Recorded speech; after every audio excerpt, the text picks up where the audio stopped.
Right, welcome to this video presentation on the search for perfection and the need for precision. Before I talk about what we're going to cover in this presentation, I just want to introduce myself. The person who's talking is Andrew Menaker, and I am a full-time trader.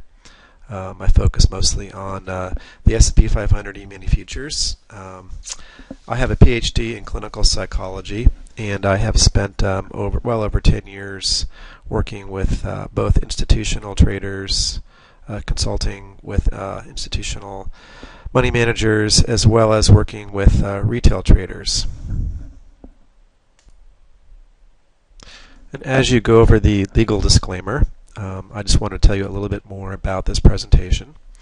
The title of the presentation is The Search for Perfection and the Need for Precision, which in my experience, my personal experience as a trader as well as working with other traders, I've seen how that need for perfection and precision is a very strong motivation for some people, and it can actually be very counterproductive.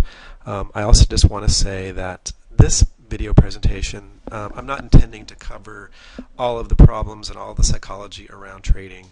And really, essentially what I want to say here is this, is that there comes a point in the journey of a trader where the search for the Holy Grail really needs to be turned inward rather than looking for indicators and other setups. This particular presentation today is not intended to cover everything there is to know about the need for perfection in the search for precision. And it's not intended to be a comprehensive remedy if these are issues that you grapple with. My objective here in this presentation is simply to lay some groundwork about these issues, and hopefully in doing so, something may strike a chord with you. And if it does, then it would be in your best interest to follow up on it and do something about it. A lot of material within the world of trading psychology, a lot of content, and a lot of different issues that people deal with. And although there's a lot of common mental traps, a lot of common errors in trading psychology, even though there are commonalities to those, usually the internal experience of those are going to be unique to the individual. And it's because of that I'm not intending to cover all the bases, I should say, covering everything under the sun that there is to cover about trading right here in this presentation. I'm just going to scratch the surface, and I'm just going to go at it from one particular angle, and that's the angle of people who have a strong need for perfection. When I do my one-on-one coaching with people, what I do there is we will focus on the very individualized aspect as terms of how they experience, if they do, how they experience any need for precision and a search for perfection that they feel that they're compelled for or compelled into. And so in other words, with my coaching, what we do is we look at it on a very individual, unique basis. And this presentation is really just a broad-based presentation, and it's not going to, it's not intended to kind of cover everything under the sun here. Okay, like I said, I'm not going to go into great detail here, but I do want to summarize some of the major causes of perfectionism, perfectionist tendencies. And generally speaking, many perfectionists learned early in life that they were valued and or they were rewarded based upon what they achieved or how much they accomplished. And this often creates a set of internal dynamics where the person learns to value him or herself based on a combination of what they've achieved and whether they were rewarded or highly valued by others. Someone with perfectionist tendencies is usually highly conscious and hypercritical of any signs of mistakes, and often spends a lot of mental energy, and energy here equals attention, a lot of mental energy on details. There's a concept in psychology known as the inner critic, which is a major issue in and of itself for many people. And it also plays a large role in the maintenance of perfectionism over time throughout your life. And I'm not going to spend a lot of time on the inner critic here because that's a whole other topic in and of itself. And there are lots of ways of dealing with perfectionism. And one common way is to kind of approach it through the angle of your inner critic, or working with an inner critic, that type of a construct. It can be very productive. And it's something that I do sometimes with a coaching client if it appears that that's an issue for them. By the way, the inner critic also plays a role in self-confidence. There are other ways of dealing with the need to be perfect, and working with the inner critic is just one possibility. Beneath all of this, at a very core level, is often a very deep and to some degree subconscious emotion, usually some form of fear. Each person might have a unique inner experience of this, primarily because we didn't all grow up the same way with the same parents. And we all have different current circumstances in our lives and different brain chemistry as well. This means that what works for one person may not work as well for someone else. I've talked to many people who've read books or taken a class or a workshop where they received information about various mental or trading psychology issues, but not everyone responds the same way to the same information or the same set of techniques. When I was looking for an image for this particular slide, I really liked this image quite a bit because it says a lot. Perfectionists very often will miss the big picture, or they pay very little attention to context. They lose the forest for the trees. And they become quite myopic and miss important patterns. And this is how it works for traders. Is very often somebody with a strong need for perfection, or is constantly searching for perfection, will miss particular patterns because they are so focused on specific details in some other area of the market or some other aspect of their trading. In some ways, it's a bit similar to the person who constantly looks at their P&L throughout the day and is so focused on achieving something that most of their mental energy is dedicated not to observing what is actually happening in the market, like noticing what the market is doing and how good of a job it is doing. As traders, we must find ways to see what the market is doing without imposing our own personal needs upon it. Okay, I'm going to say that again, and this is a really critical concept that a lot of people, they might understand intellectually, and they've most likely read it somewhere or heard it from someone, but they've usually on some level have not been able to internalize this in terms of how they behave and how they act. I'll say this again. As traders, we must find ways to see what the market is doing without imposing our own personal needs upon it. Someone with perfectionist tendencies will often have a very high standard that they feel is critical to meet, and will go to great lengths to meet that standard. For some, it includes even self-punishment, whether the punishment is conscious or subconscious. As we strive to achieve perfection, it may be helpful to look at where the standards or the benchmark that we've created comes from. Does one's need for perfection come from internal or more from external expectations? It's usually some combination of both, but very often one may be stronger than the other, the internal or the external. Different people will have different experiences and will not all respond the same way to a given strategy for weakening the need for perfection. Because that's really what I'm trying to say here, is that obviously as a trader, we're never going to be perfect. And if you have a strong need for perfection, you're really going to be hitting your head against the wall quite a bit. The market is constantly changing, right? And I've talked about this in other presentations, how the market is constantly sending us ambiguous information, ambiguous signals. So in an environment like the market that's constantly changing, there's no such thing as a perfect or an always good decision, right? Whatever we decide to do, I'll give you an example. Let's say you're already made your entry, you're in a trade, and you have a particular target in mind, and let's say the market gets to your target, and you close out at your trade. Now let's say it continues to go past your target and further in your direction beyond your target. Well, you're going to feel bad because you left money on the table. It's going to feel like a less than perfect trade. Likewise, if price doesn't get all the way to your target, and you're waiting for your target for it to get there, you're going to feel very upset that it didn't get to your target.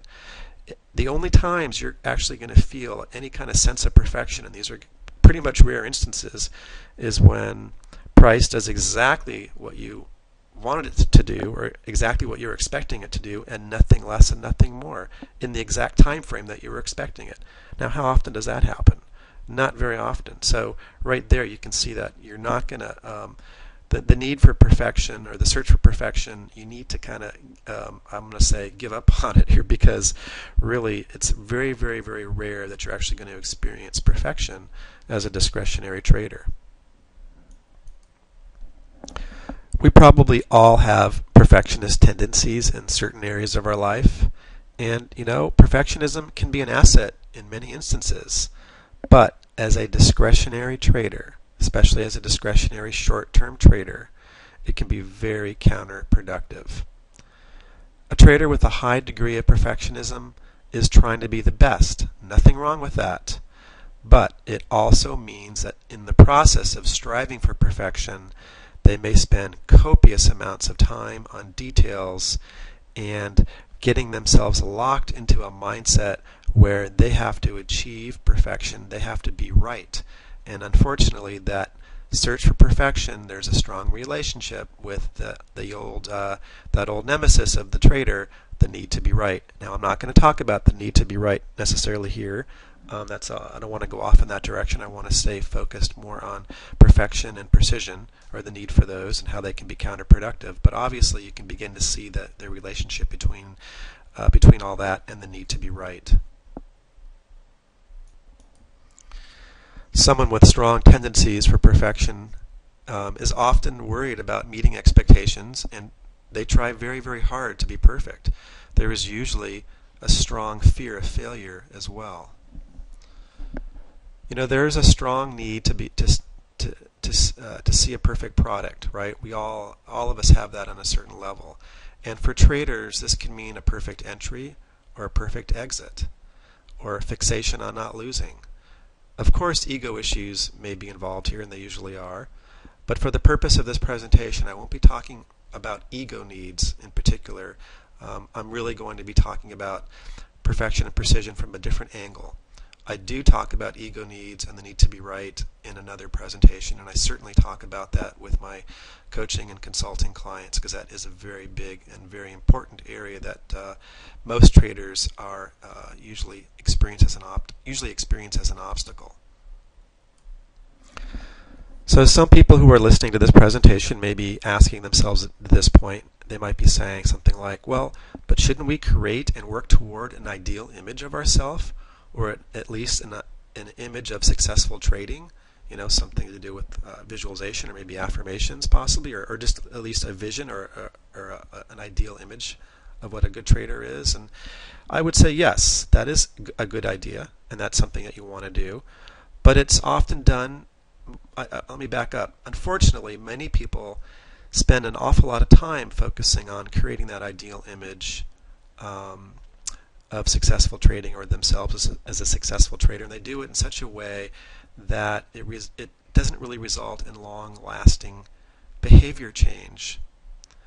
And I think it's because there's a lot of reasons, but one of the reasons is that if you have underlying issues, underlying emotions like fear or strong ego needs, and other types of emotional issues, for lack of a better, I don't want to get lost in other details here, but if you have other strong emotional issues or needs going on, and you simply are working towards creating a positive image of yourself and a positive image of your trading, then what you're really doing is you have kind of a shaky foundation, because yes, you may create this positive image through your affirmations and visualizations, but that image, like I said, is on a shaky foundation, because underneath that, inside that foundation, on the interior, there are still going to be some doubts and some fears, and you need to, in my opinion, deal with the underside, really what's underneath the hood, if you will.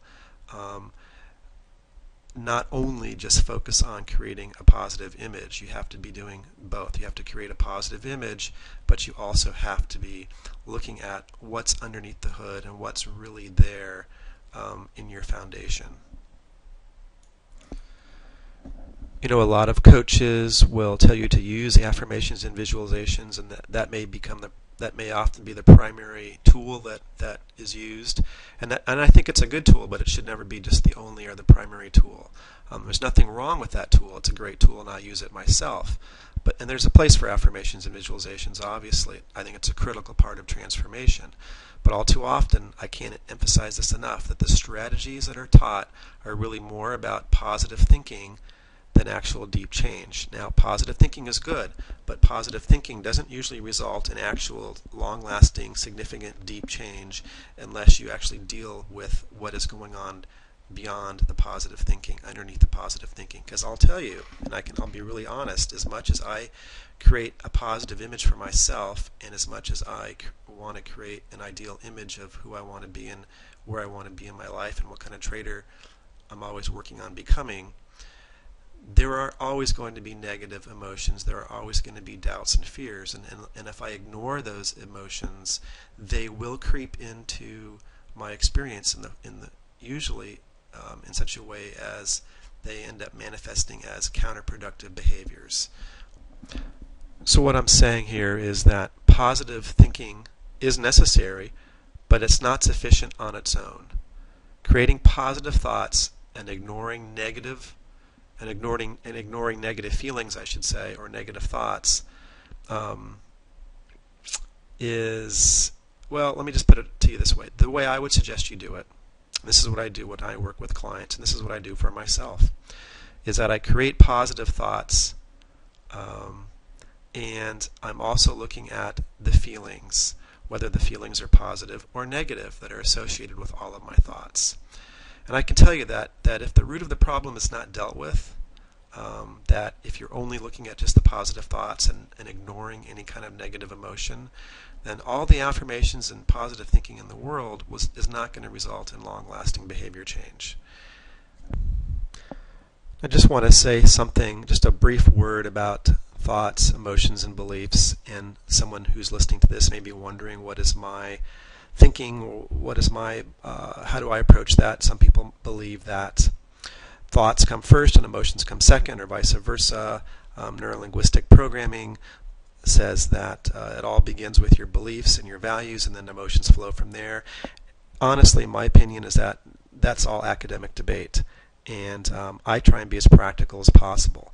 And in my approach to trading psychology, it's not important, in my opinion, to determine what comes first, the thought or the belief or the value or the emotion. That's all debatable. But what I focus on is the relationship between thoughts and emotions and beliefs. That's what's important. It's the relationship between those. And even more important than the relationship is this. We want to be focusing and working on that space between whether it's a thought or emotion and the behavior that follows. In other words, it's the behavior or our action that follows the thought or the emotion. In that space, there's a brief moment or space, if you want to look at it in terms of distance, but there's a very small opportunity. There is a window of opportunity to work within that space in terms of being able to understand the relationship between our behavior that follows from an emotion or a thought. And that, in my opinion, is where most of the critical work with trading psychology has to occur, on that level.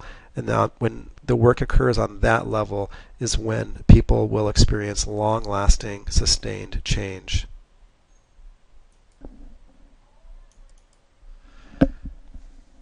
I know that all this talk about the search for perfection and the need for precision may sound a bit alarming to some people because I'm putting it into kind of somewhat of a negative context for trading, for discretionary trading. So I just really want to clarify something here. And what I want to say is this. Not all high achievers are obsessed with perfection. A high achiever who is not driven by a need for perfection is usually pulled, in a sense, I'll say that again, and it's kind of like they're being pulled toward their goal. And they will focus not just on the outcome, but also on the process of achieving their goal. So their focus is not just on the end product or the outcome or the result. It's as if they are being pulled along instead of being pushed. They often enjoy the process of striving for a goal, as if the process is pulling them. In fact, many high achievers will say that they enjoy the process of getting there as much, if not more, than the actual end result or the outcome itself. Now, on the other hand, someone with a strong need for perfection tends to feel pushed internally or externally. They're feeling pushed to achieve perfection.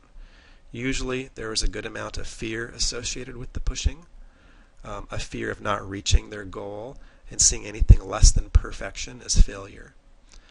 They often don't enjoy the process so much, or they may think that they enjoy the process because they've convinced themselves that the process is simply an obstacle to overcome for the perfect outcome. But in the final analysis, they are still pushed by the fear of failure or the need to avoid failure. What happens is that they are unable to enjoy or learn from the process. I suppose it's possibly almost needless to say, but I'm going to say it anyways, that someone with a strong need for perfection is often caught in a vicious cycle. The need for perfection fuels itself. It keeps pushing. The cycle can be a bit different in terms of the order in which it occurs, or the steps in which these occur, but in general, the vicious cycle of perfection will usually have many of the following aspects that push the cycle along. Extremely high or unrealistic goals, failure to meet the goals, lowered self-confidence when the actual results are not perfect, constant pressure or pushing to meet the goal, and becoming overly self-critical. So when someone is caught in this cycle, or when you're caught in this cycle, you may develop hesitation or possibly procrastination. Hesitation, not pulling the trigger, is a very common one. Here, it's probably one of the biggest complaints that I hear from traders, is that they saw what they were supposed to do but they couldn't do it, and they hesitated. Because they're so worried about doing it perfectly that they become immobilized, and so they don't do anything at all instead. There's a lot of difficulty in entering a trade, and I think that also actually exiting the trade is really harder. That's a whole other thing that I talk about. Entries are relatively the easy part of trading. It's really where to get out, whether it's with a profit or a loss, is really the hard part. But oftentimes I will say that if somebody has difficulty just even entering a trade, it's often an expression of this very problem, the need for, or the search for, perfection. Some people with a strong need for perfection can become defensive also, because an imperfect performance or outcome is scary and painful, and they tend to take even constructive criticism or advice defensively. A high achiever does not have a strong need for perfection. I should say, let me back up. A high achiever who does not have a strong need for perfection has the capacity to see criticism as potentially valuable feedback, I should say, to help them achieve their goals. A lower need for perfection is often associated with more resiliency, or the capacity to bounce back after a mistake or a loss. A couple of common mental or psychological traps that are sometimes associated with perfectionism include confirmation bias and anchoring. And I cover a lot of various mental and psychological traps with my coaching clients because, like I said earlier in this presentation, I think it was in the introduction, that there's a lot of common mental traps that we all get caught in. But one of the things as a coach and as a consultant that I've discovered along the way, and also from my own personal trading journey, is that although the mental traps might be ubiquitous, they are common, and they are experienced widely by almost all traders, the actual inner experience of those traps is very, very unique and different. And so many times finding a way around those traps sometimes takes an individualized approach, and just reading a book is oftentimes not enough for people. I just want to say a word about the need for precision, and again, this is in the context of discretionary trading. Okay, I'm assuming that I'm a discretionary trader, and I'm assuming that who's ever listening to this presentation is a discretionary trader and not a systems or automated systems trader. But in discretionary trading, 2 plus 2 does not always equal 4. As discretionary traders, we need some rules to keep us in the game. Rules around money management and risk management are really the critical rules that we should always have. However, if we get too stuck on particular rules, if we get too stuck on a particular way that something has to happen, or a particular format or a particular appearance of something, then what happens is we have a very strong need for precision at that point. And the reality is that the market is not precise. The market is essentially just a mass of emotion, emotion on a very mass level.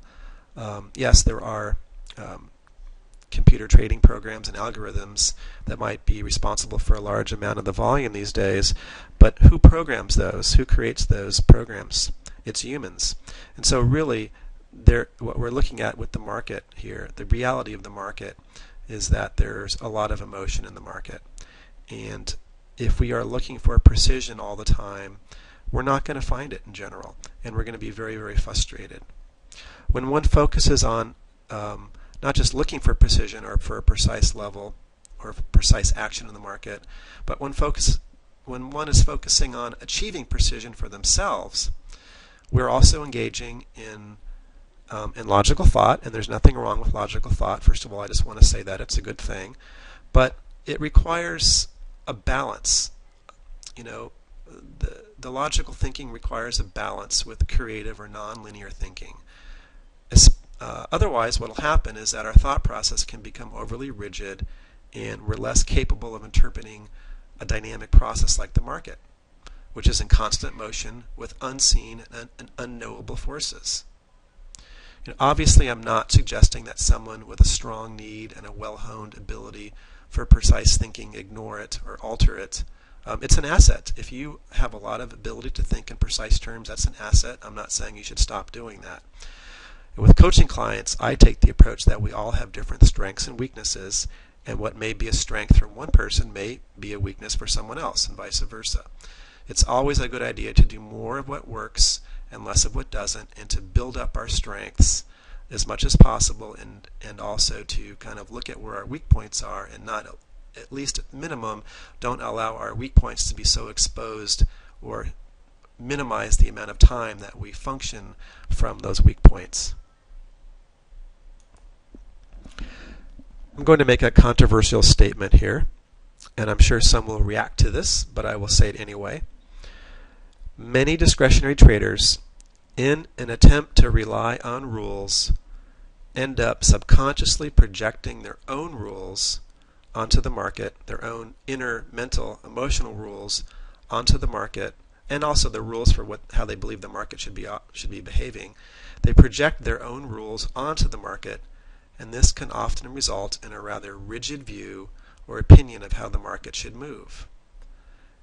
Likewise, someone with perfectionist tendencies will often expect others, including the market, to behave in a certain way.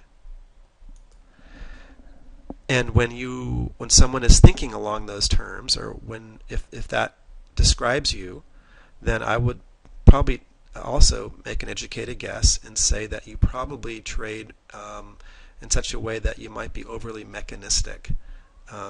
You're not very fluid or flexible in your approach, and it probably takes you a while to recognize a change of direction in the market. You might end up taking a little longer than you could otherwise in terms of recognizing new emerging patterns, price patterns in the market and whatnot. It might basically, in a sense, is what I'm saying is that you're not really functioning at your full capability, even though you think you are, because you have a lot of precision in your thinking.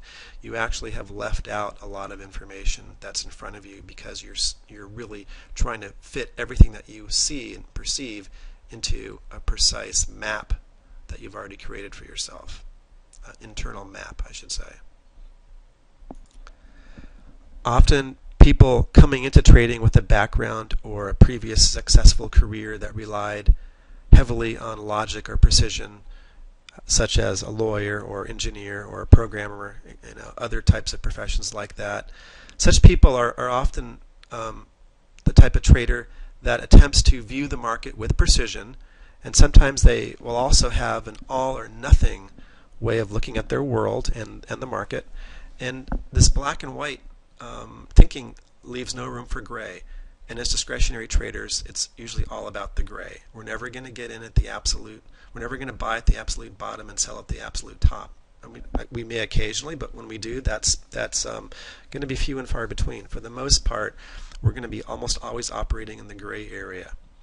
The market's job is to facilitate trade for buyers and sellers. Okay, the market is a true auction environment, and if you've ever been to a live auction in person, you know that humans can be less than logical.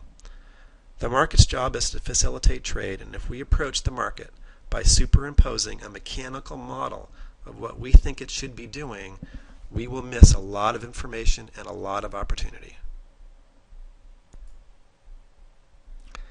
If I were to list a number of things that one can do to reduce the need for perfection and the search for precision in trading, then the number one thing would be stop searching outside yourself for the answers. The holy grail of trading lies within you. It doesn't have much to do with perfection either, I can tell you. As a discretionary trader, successful, consistently profitable trading has very, very, very little to do with perfection and precision. Very little. Once you understand how to read the market and you have setups that you have confidence in, it all comes down to money management, risk management, and how you decide to take action. It's nothing more than those three items. Money management, which is your position sizing, risk management, which is how much you're willing to lose, and how you decide to take action. Many discretionary traders with a strong need for perfection and who continuously search for a high degree of precision but are not trading as well as they would like are, in my professional opinion, functioning with an unhealthy combination of, and this is really what I want to talk a lot about here, is that they have an unhealthy combination of high expectations and low self-confidence. If expectations are unreasonably high, it often results in lowered self-confidence when the actual result doesn't measure up with the expectation. So here is, in a sense, I guess one could say it's a secret formula for success, because it's not a formula that many people talk about, but it's a very important formula. A lot of athletes are very familiar with this. A lot of coaches and sports psychologists are very familiar with this concept, but it hasn't really worked its way much into other areas very much. But I want to introduce this idea to you, and that is you take the normal situation, which is high expectations plus low self-confidence, and instead you replace the high expectations with process goals. Or in other words, rather than a focus on the outcome or a focus on high expectations, you focus on process or specific steps along the way. You focus on the actual process and how you get there, not actually getting there. And so you replace high expectations with process goals, and you replace low self-confidence with high self-confidence. So rather than having high expectations plus low self-confidence, the formula should be process goals plus high self-confidence. And if you can focus more on the process and let go of the actual outcome and let go of a perfect result, then, and you can do this while you maintain self-confidence, high self-confidence, that I can almost guarantee you will improve your trading in and of itself. Now, there are particular strategies and techniques that are used that are different for different people, and a lot of those strategies and techniques involve dealing with the emotional content that's going on here. And I'm not going to get into that on this presentation because that would take too long, and it wouldn't be of great service to people either, because a lot of people have different experiences with these emotions, and when I say something about it, not everybody who's listening to this is going to agree. Some people may be scratching their head even. But really, just to suffice to say, when the right strategies are employed, then the trader often feels as if their process is kind of like pulling them along toward their goals. Okay? Traders that I've worked with around this particular issue have described it as a surprisingly gratifying experience, and they usually end up learning more about being a better trader and about themselves in the process than they thought was even ever possible. Well, that concludes this presentation on perfection and precision.